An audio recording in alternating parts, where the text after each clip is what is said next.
Christianity's problem, do not overlook the value of your spiritual heritage. The river of truth running down through the centuries, even to the barren times of a materialistic and secular age. In all your worthy efforts to rid yourselves of the superstitious creeds of past ages, make sure that you hold fast the eternal truth. But be patient. When the present superstition revolt is over, the truths of Jesus' gospel will persist gloriously to illuminate a new and better way.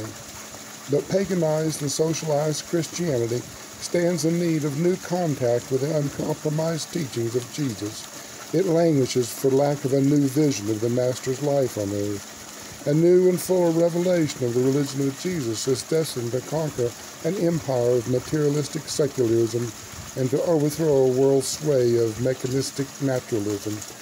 Urantia is now quivering on the very brink of one of its most amazing, enthralling epochs of social readjustment, moral quickening, and spiritual enlightenment.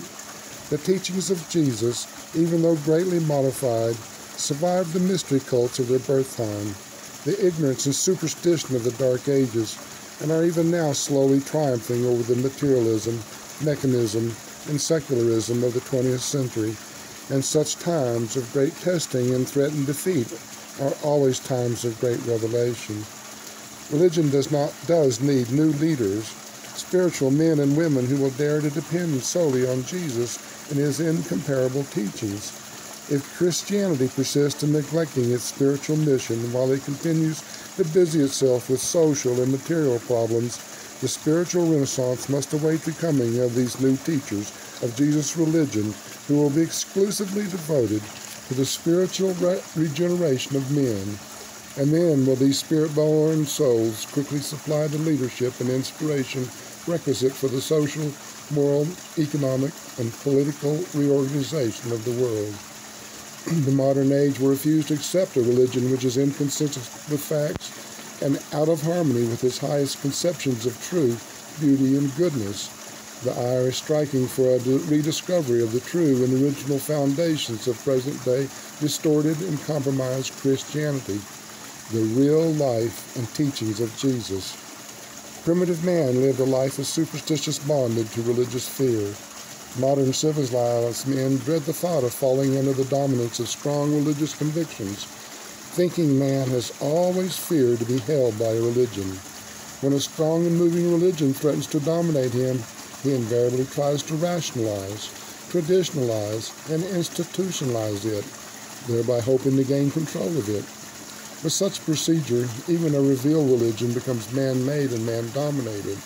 Modern men and women of intelligence evade the religion of Jesus because of their fears of what it will do to them and with them. And all such fears are well-grounded. The religion of Jesus does, indeed, dominate and transform its believers, demanding that men dedicate their lives to seeking for a knowledge of the will of the Father in heaven and requiring that the energies of living be consecrated to the unselfish service of the brotherhood of man. Selfish men and women simply will not pay such a price for even the greatest spiritual treasure ever offered mortal man.